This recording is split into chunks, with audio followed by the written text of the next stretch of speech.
What's going on? YouTube, listen up, young elder gang. This is Dr. Charles P. Winston at you with another banger. Please make sure you like, subscribe and share this video. Fam, I hope this video get at least 100,000 likes. In this video you will find history definitions, scripture information, and best of all what we Americans have been deprived of from the beginning, the truth. Keep in mind, this content used in this video is intended for entertainment, educational and informational purposes only. We will give you the total truth as we best understand it. Today, be sure to hit that like button, young elder gang. Hit that subscribe button if you're new to the channel. Hit that bell and don't forget to check back with us every day for new content. What links ancient Sumeria, the Rothschilds and the sparkle of a diamond? More than you think, and none of it's in your history books. Let's dig up what they'd rather keep hidden. Millennia ago, Sumerian tablets whispered of gods called the Anunnaki, alien invaders from Nibiru, who forced humans to mine gold along the Euphrates.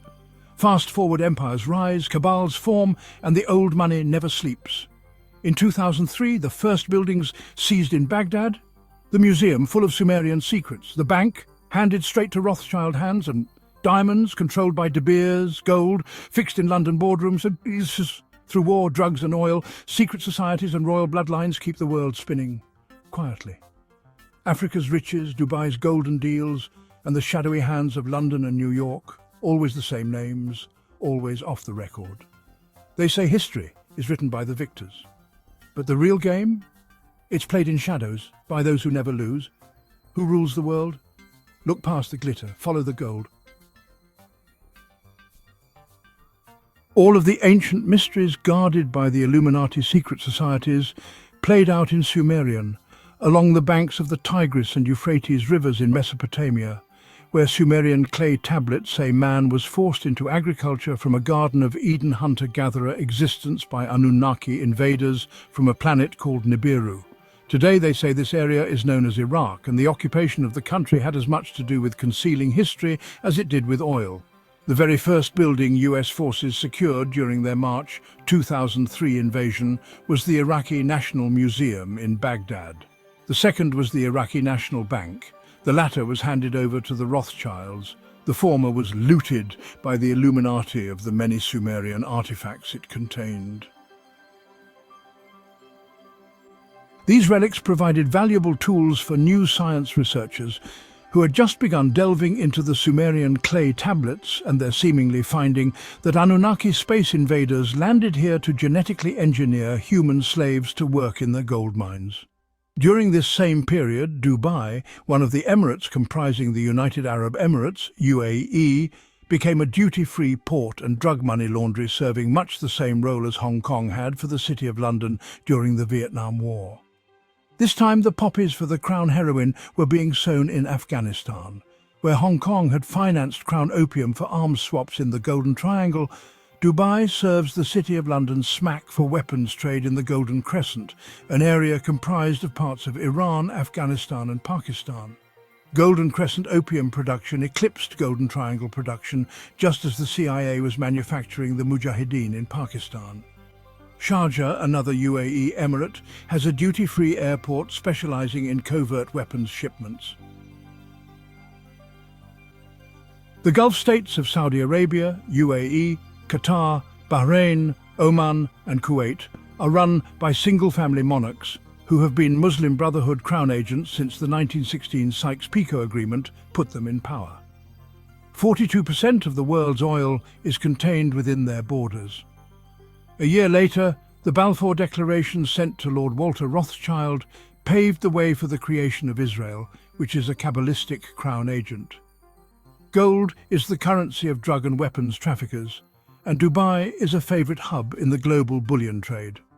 The British Bank of the Middle East dominates the Dubai gold trade. It is 100% owned by the world's largest bank, Hong Kong Shanghai Bank, better known as HSBC.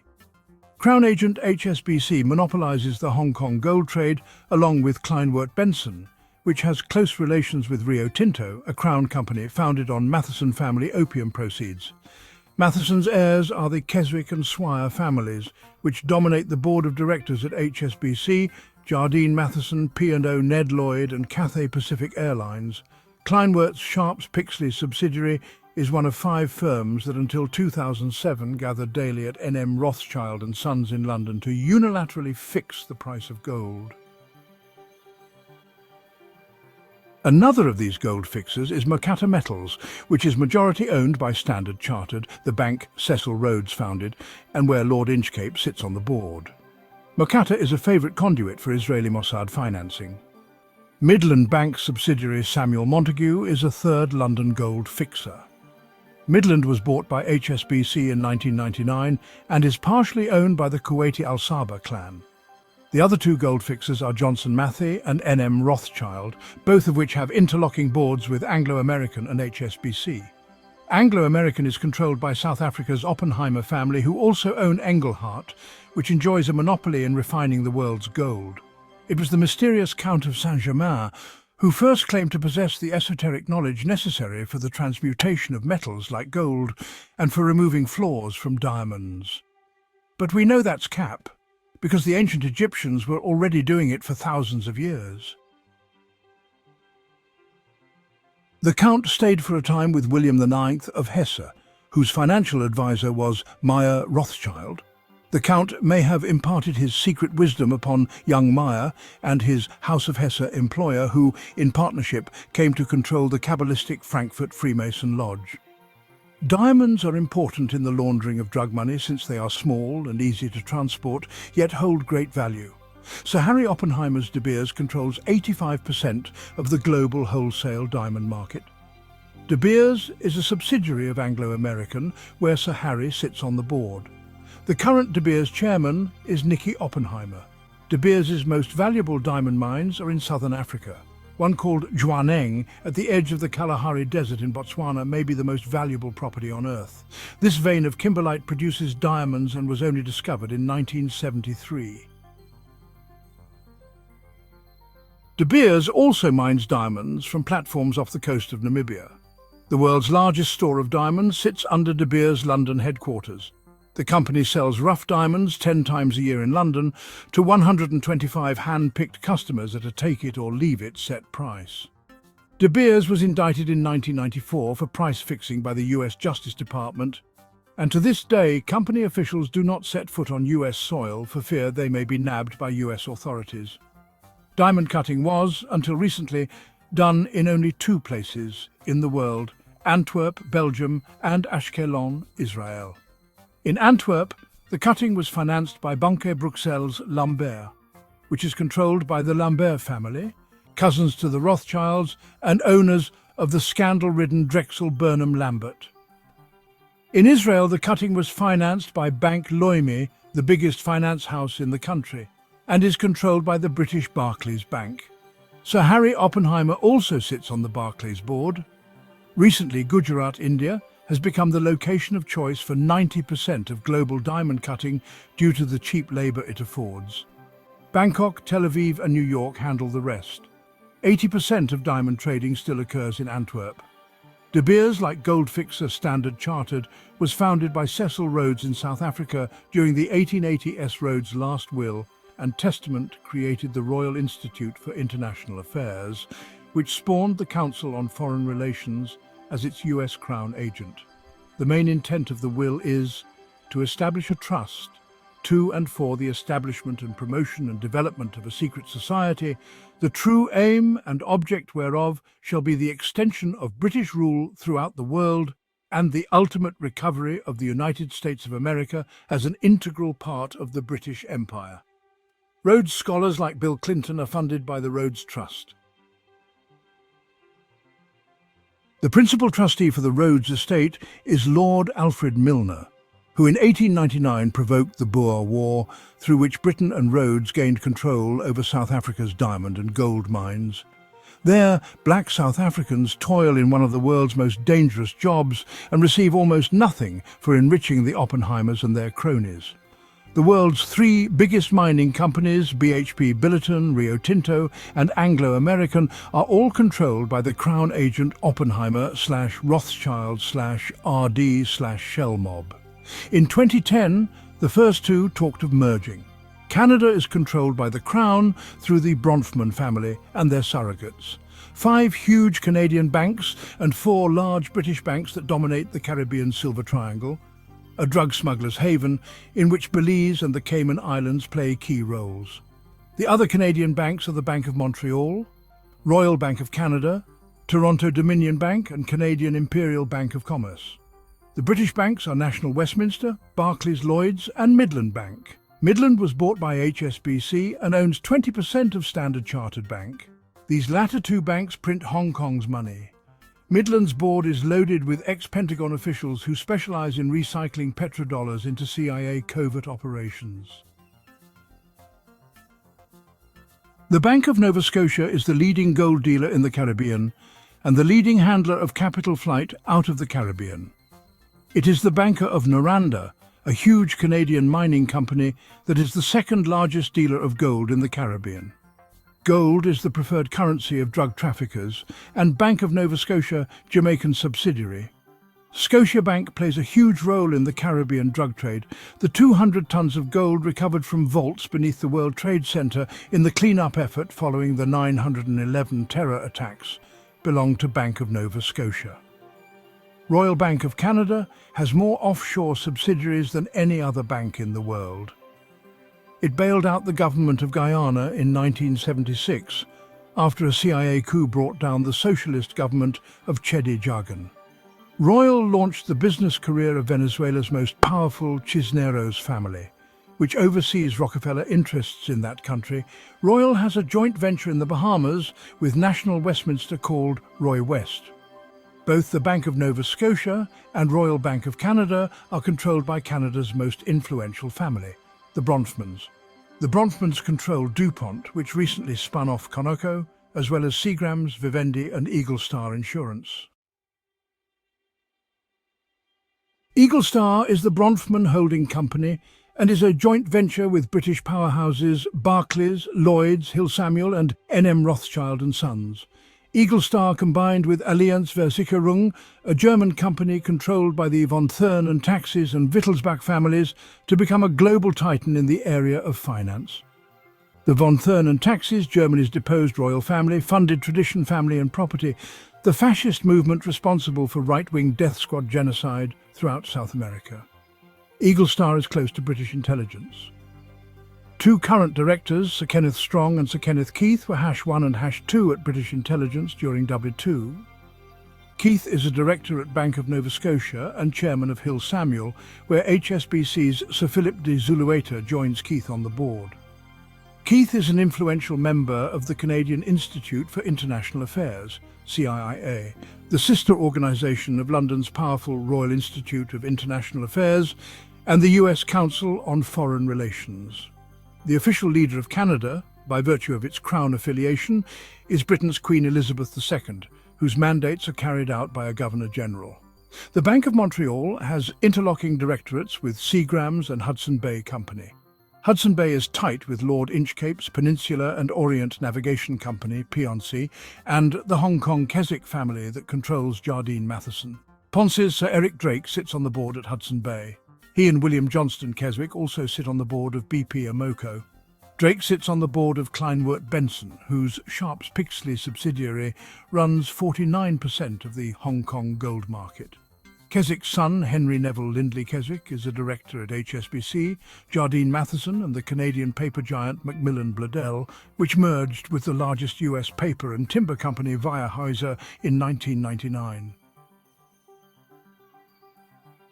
Macmillan Bladel took off when British Prime Minister Harold Macmillan married the daughter of Canada's Governor-General Victor C.W. Cavendish, the 9th Duke of Devonshire. Canadian Pacific owns a controlling interest in Macmillan Bladel. Vancouver is a favourite drop point for SE Asian heroin on the way to the US. In 1978, Canadian intelligence officials were forced to admit in a Vancouver courtroom that Canadian Pacific Air flies most of Vancouver's heroin into the US. Canadian Pacific Railways is also involved. All of these Canadian Silver Triangle interests have members of Queen Elizabeth II's secret modern-day round table, the Knights of St John of Jerusalem, on their boards. At Canadian Pacific, board members J.C. Gilmar, J.P.W. Ostigui, Charles Bronfman and Wee McLaughlin are all Knights of St John. McLaughlin also chairs Royal Bank of Canada. Barclays has 5 Knights of St. John on its board, while Bank of Nova Scotia and Canadian Imperial Bank of Commerce have 3 Knights of Malta members each on their respective boards. Another Knight of Malta is Canadian Pacific board member M.G. Sandberg, who once chaired HSBC. Each of the big 5 Canadian banks have at least 1 Knight of Malta on their boards. The CIIA is loaded with Knights of St. John as well. The CIIA's honorary chairman for life is Walter Lockhart Gordon, whose father founded Clarkson & Gordon, the accounting firm that audits Toronto Dominion Bank, Bank of Nova Scotia, and Canadian Imperial Bank of Commerce. CIIA board member Henry R. Jackman is a board member of the Italian Knights of St. John and the Order of Lazarus. Roland Michener, a former Canadian Governor-General who chairs the CIIA, is a Knight of Malta. During the Crusades, the Knights of St. John, also known as the Hospitallers, escorted European pilgrims into Jerusalem, where King Solomon had built his temple on Mount Moriah. The site is said to have housed the Ark of the Covenant and other sacred objects and secret documents. What remains of Solomon's temple is housed today within the Al-Aqsa Mosque on the Dome of the Rock, where the latest intifada began, and always at the epicenter of Israeli-Palestinian tensions. When the Dead Sea Scrolls were discovered in 1947 at Qumran, one document etched in copper mentioned a huge treasure of gold buried beneath Solomon's temple. This booty may explain why the Knights of St. John's brother organization, the Knights Templar, had turned over their pilgrim protection racket to the former group and focused their Crusade-era activity on excavating beneath the temple. It would also explain how the Templars suddenly became the richest organization in the world. Following their defeat by Muslim Saracens during the Crusades, the Knights of St. John fell back to the Mediterranean island of Cyprus. But in 1522, the Turks invaded, and the twice-defeated Knights relocated to Malta, where the Roman Catholic faction became known as the Knights of Malta, today recognized as a sovereign nation by more than 40 countries. They are headquartered in Rome and answer to the Pope. The Protestant faction based in Britain is the Knights of St. John Jerusalem, who answer to the Grand Prior of the Order, the Duke of Gloucester, cousin of Queen Elizabeth II. Cecil Rhodes was a leader in European Freemasonry, where he mingled with the likes of the Rothschilds, King George IV, King William IV, Lord Randolph Churchill, Winston's father, the Marquis of Salisbury, Arthur Conan Doyle, Rudyard Kipling and Oscar Wilde. The group was preoccupied with the notion of an Aryan super race, one they passed on to Adolf Hitler and the South African apartheid regime. Their secret knowledge of human creation, which defies both creationist and evolutionist theories, is bound up in the tale of the Anunnaki, who, according to recently uncovered Sumerian clay tablets, arrived around 6000 BC in Sumeria from planet Nibiru.